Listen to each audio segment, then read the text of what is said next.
In front of his closest friends, inside the grand halls of a Dallas mansion where the lights glowed golden against the storm outside, a man once admired, once envied, revealed the monster he truly was. He stood at the head of the table, his voice booming with arrogance, wine glass in hand as laughter filled the room. But then he turned, not on a rival, not on a stranger, but on the very woman carrying his child. The room fell silent as his cruelty erupted in a single moment that would stain every memory that followed. With one merciless kick, he did not just wound her body, he crushed trust, loyalty, and the fragile hope of a future they once promised each other. This is not just the story of his betrayal, it is the story of her vengeance, and how one woman destroyed everything he thought he could never lose. Before we dive deeper, let us know in the comments where you're watching from. We'd love to hear from you. And don't forget to hit that subscribe button so you never miss any of our upcoming videos. Mark Dalton was not just another wealthy man in Dallas, he was a name whispered with admiration. A real estate mogul whose empire stretched across the city skyline. To his friends, he was untouchable, a man who seemed to have conquered every corner of life. And beside him was Emily, his wife, a brilliant architect whose talent matched his ambition. She was radiant, carrying their first child, believing she had built not only homes but a future. But that night inside the mansion revealed a truth no one could ignore. A shattered wine glass on polished marble, Emily in a hospital bed, her strength tested in ways no blueprint could prepare her for, a courtroom echoing with whispers, and a lawyer sliding contracts across a desk as if justice itself could be negotiated. Why would a man with everything throw it away in one violent moment? How did a woman everyone underestimated become the architect of his destruction? And when the dust finally settled, was her revenge true justice, or something far darker? To understand, we must go back to where it all began. Long before the storm that would expose everything, there was a time when Emily and Mark Dalton seemed unstoppable. Emily was quiet, thoughtful, a woman who could look at an empty plot of land and see the structure that might rise from it. Her brilliance lay in her ability to turn imagination into blueprint into reality. Mark, by contrast, was loud and magnetic, the kind of man who could walk into any room and make people lean in just to hear him talk. Their worlds collided in Dallas during the early days of Mark's business, when Emily's designs gave shape to the empire he dreamed of. Together they built not only towering homes and sprawling estates, but a story the city adored. Local media called them Dallas's golden couple, their smiling photos splashed across magazines, their names linked to luxury, progress, and a future that appeared flawless.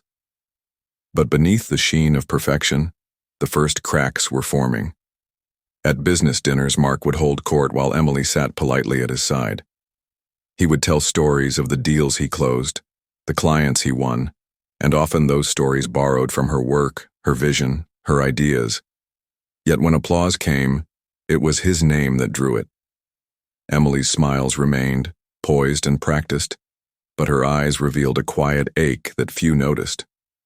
Mark's friends laughed at the way he introduced her, the creative one, he would say with a smirk before adding a careless joke that chipped away at her dignity. She makes the pretty sketches, I make the real money. The words were delivered as humor, and the room roared with laughter, but Emily's silence afterward told a different story. Papers were signed without her input, deals struck without her voice in the room, yet those same deals were built on foundations she had designed. Each time she was pushed aside, she carried the weight of her own erasure with a grace that fooled everyone except herself. It was in those quiet moments, when Emily stood behind Mark as flashbulbs captured his confident grin, that the truth began to take root. The golden couple of Dallas was not as unshakable as the magazine suggested. Emily's brilliance was overshadowed by Mark's hunger for recognition, his need to be admired, his refusal to share the spotlight with the woman who had helped him build everything. The jokes grew sharper, the dismissals more frequent, the respect thinner with each passing year. And still Emily smiled, because to stop smiling would have meant admitting the life she was living was not the dream she had once believed in. Behind the doors of their mansion, Behind the headlines and photographs, a storm was gathering. Its winds were silent, its clouds unseen, but they were swelling, pressing against every fragile boundary of their lives. And on one rainy night in Dallas, that storm finally broke. The night it all came crashing down began with elegance. Outside, rain hammered against the vast windows of the Dalton's Dallas mansion, streaks of lightning tearing across the sky. Inside, polished marble floors gleamed beneath the glow of chandeliers. Laughter echoed as glasses clinked. The city's elite gathered around a sprawling dinner table draped in white linen. Mark Dalton was in his element, his booming voice carrying above the chatter, his charm performing for an audience he believed adored him. Emily, dressed in understated grace, sat quietly at his side, her hand resting protectively over the small swell of her stomach. She was 7 months pregnant, radiant but weary, her eyes betraying the fatigue of someone forced too often to play the role of silent witness. The storm outside was nothing compared to the storm gathering at that table, and its first strike came when Mark glanced down at Emily's phone. A text had lit up her screen, one she hadn't hidden, one she hadn't even replied to. It was from a colleague, a fellow architect, offering congratulations on a project that had just been approved. To Emily, it was nothing more than professional courtesy. But to Mark, whose pride had long been built on fragile foundations, it became an unforgivable betrayal. His face tightened, his laughter fell flat, and his hand gripped the stem of his wineglass with sudden force. At first he said nothing, but his silence was heavier than any outburst. Guests shifted in their seats, sensing a shift in the air. And then, without warning, his voice cracked through the room. "Who is he, Emily? Tell me in front of everyone, who's been texting you?" The words, sharp and accusing, drew stunned silence. Emily's face flushed, not with guilt, but with the humiliation of being interrogated like a criminal before friends and strangers alike. She tried to remain calm, her voice measured, steady. "Mark, it's a colleague. Nothing more. Please, not here." But Mark's paranoia had taken hold. The wine had loosened his restraint, and every polite smile from a guest only fed his fury, convincing him they too saw what he imagined. "Don't lie to me," he barked, his tone rising with every word. "Don't sit there and make me look like a fool in my own house." Forks clattered against plates as hands froze mid-meal. The laughter that once filled the room had vanished, replaced by the pounding of rain outside and the uneven rhythm of Mark's voice. His accusations poured out twisted, wild, impossible claims fueled by insecurity. Emily's attempts at reason met only with louder, harsher words. The room felt smaller, every guest pressed against the walls of discomfort, unwilling to intervene, yet unable to look away. And then, it happened. The shove came first sudden, violent, and completely out of place in the world they had built. Emily stumbled, her chair scraping against the marble floor as she caught herself against the edge of the table. Gasps erupted, but before anyone could react, before reason could return, Mark struck again. A swift, merciless kick drove into Emily's side, sending her crumpling to the ground. Her hands clutched her stomach as a cry of agony tore through the silence. The sight of her collapsing on the cold marble floor drained every ounce of air from the room. Guests rose in horror, some shouting, others frozen, all of them complicit in their silence until that moment. Mark's chest heaved with the remnants of rage, his expression flickering between triumph and sudden realization of what he had done. The scene dissolved into chaos. Someone dialed emergency services, voices quivering with panic as they relayed what had happened. Emily lay curled on the floor, trembling, her tears mixing with the polished shine beneath her. The storm outside wailed as sirens began to echo in the distance, growing louder with every heartbeat. Paramedics burst through the heavy doors moments later, their urgency cutting through the paralysis that had gripped the room. They knelt beside Emily, their voices firm, their movements practiced, while Mark stood rooted, his suit disheveled, his mask of charm shattered. The mansion that once hosted celebrations now hosted something else entirely: shame, horror, and the undeniable evidence of his cruelty. As the stretcher carried Emily out into the rain, the weight of what had been lost settled heavily upon everyone present. And what Emily lost that night was more than anyone could have imagined. The sterile white walls of Baylor University Medical Center hummed faintly with the sound of machines. For hours, Emily drifted in and out of darkness, sedated, her body fighting to recover from trauma no woman should ever endure. When she finally opened her eyes, the world felt heavier. The whispers of nurses, the subdued look on the doctor's face, it all told her the truth before the words left his lips. Her baby was gone. Worse still, the violence had caused irreparable damage. An emergency hysterectomy had been performed to save her life. Emily Dalton, once an expectant mother, could never carry a child again. At first, there was only silence. She lay staring at the ceiling tiles, counting the fluorescent panels, trying to escape into their perfect symmetry.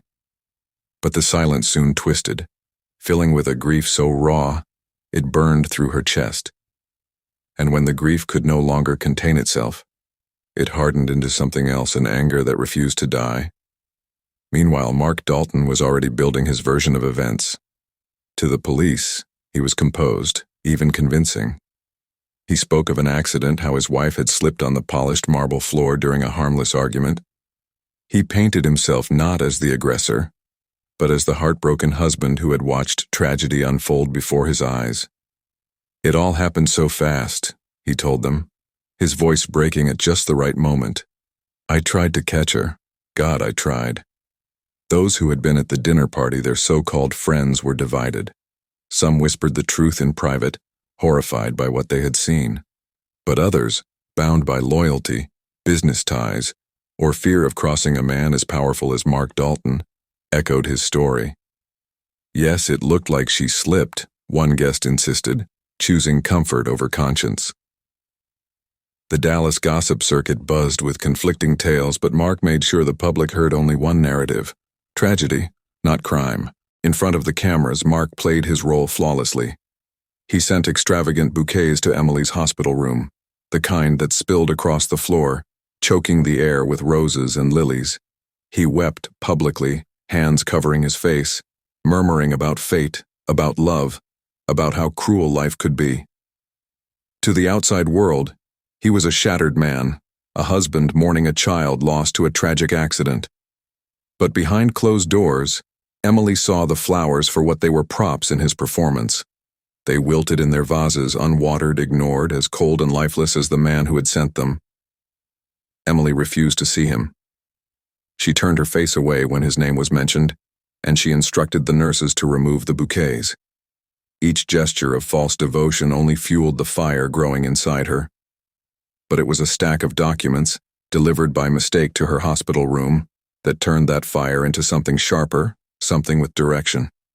As she leafed through the papers, her eyes widened. Contracts, property deeds, financial records, all bearing her name.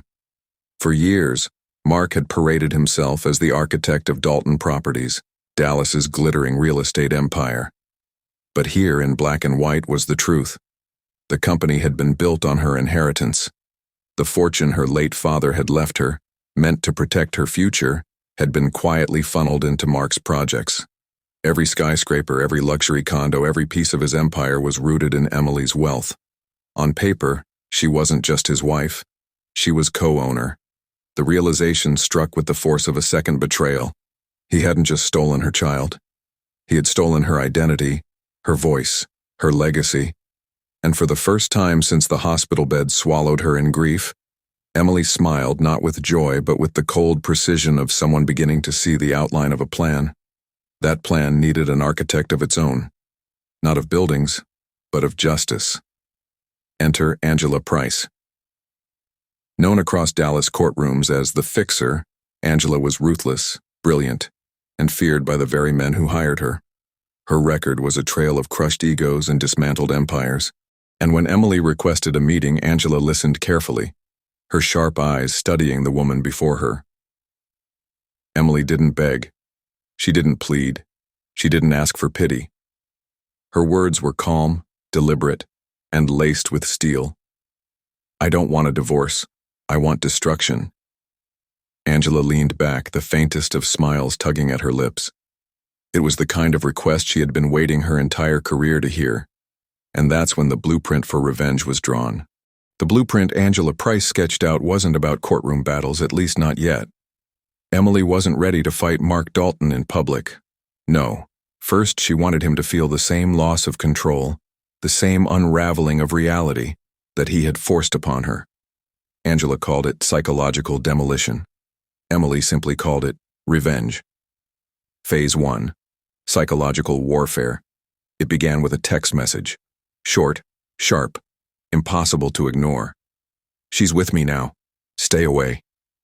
The sender was anonymous, untraceable, delivered to Mark's personal phone late at night. He read it once, twice, 3 times, his hands trembling, the whiskey glass on his desk left untouched. Then came the flowers. Not roses, not lilies, orchids, Emily's favorite. Delivered to Mark's office with no card, only a folded note tucked between the stems. "You never really knew her, did you?" The gestures were small, but they sliced at Mark's ego like razors. He began snapping at assistants, questioning business partners, calling Emily in a frenzy only to be met with silence. The man who had once ruled Dallas boardrooms with swagger now struggled to keep his hands steady in meetings. Angela and Emily watched from the shadows, orchestrating each move. The goal wasn't to destroy him overnight, it was to make him destroy himself. And it worked. Within weeks, the whispers began.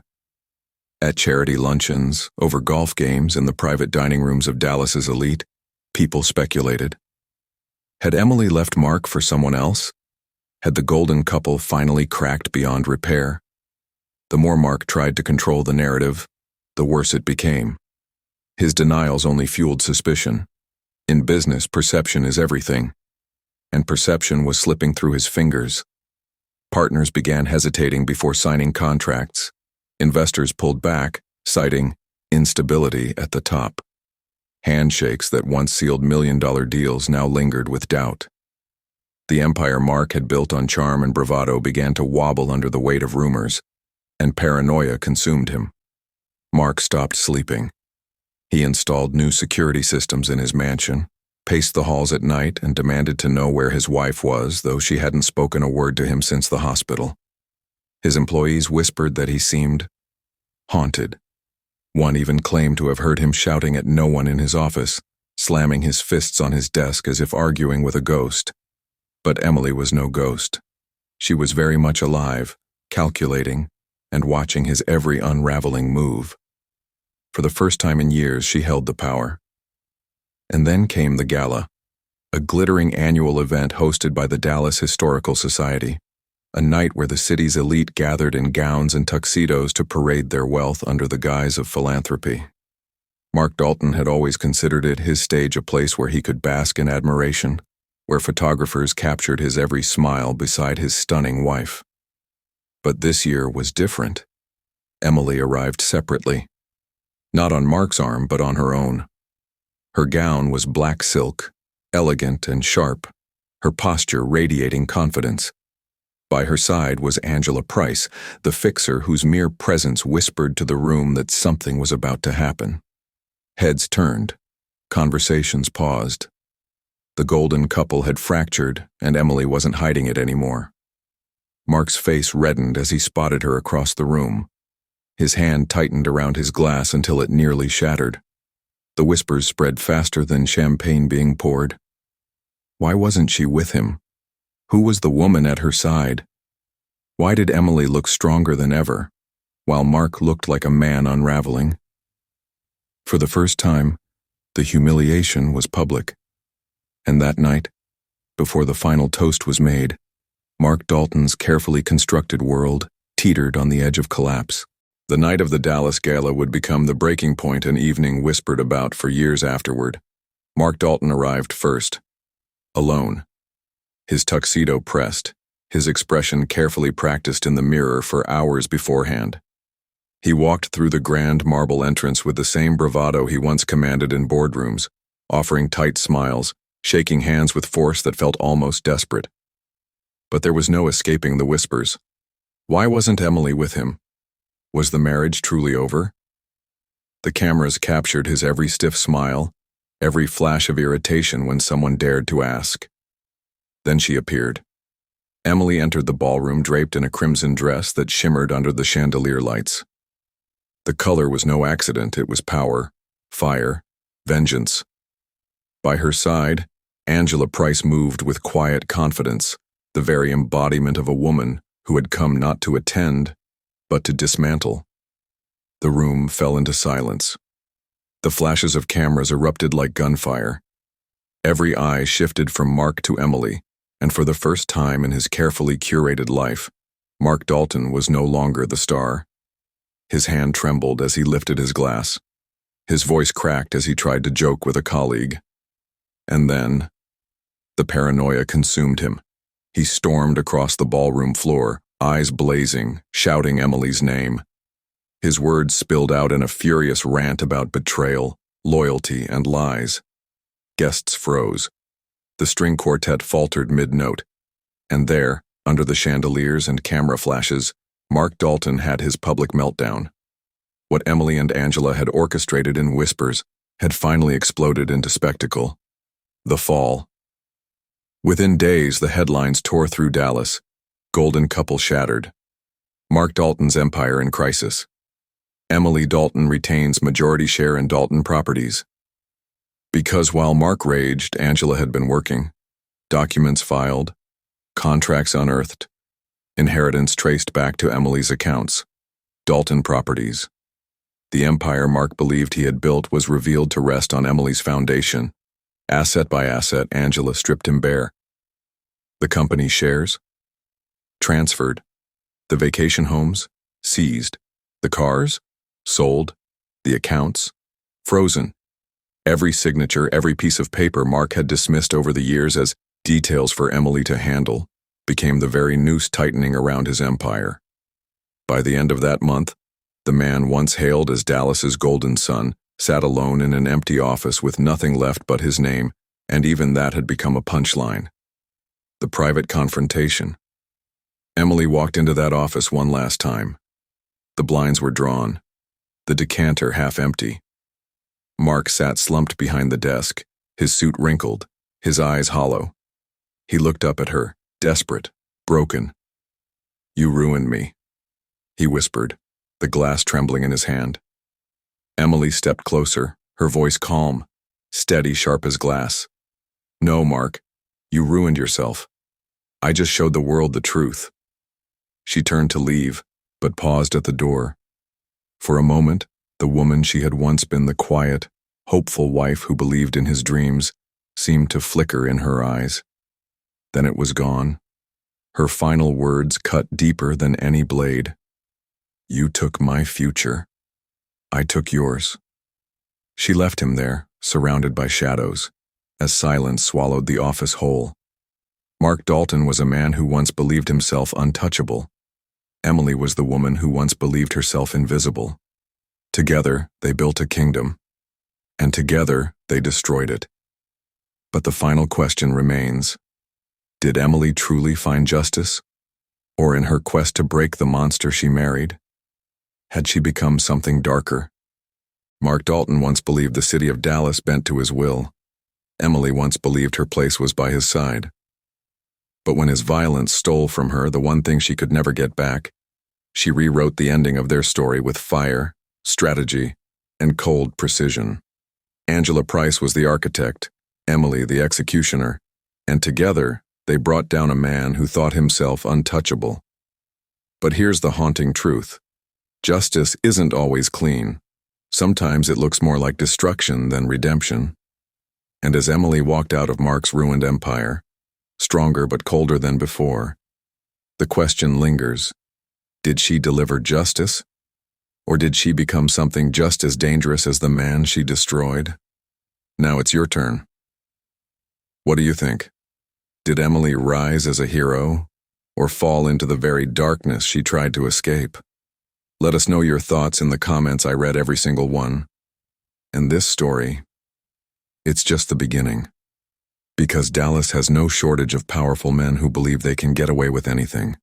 And when secrets crack open, when reputations collapse, the fallout is always darker than anyone expects. If you thought Emily and Mark Dalton's story was shocking, wait until you hear what happened when another so-called untouchable tried to bury the truth. Subscribe now, tap the notification bell, and don't miss what's coming next.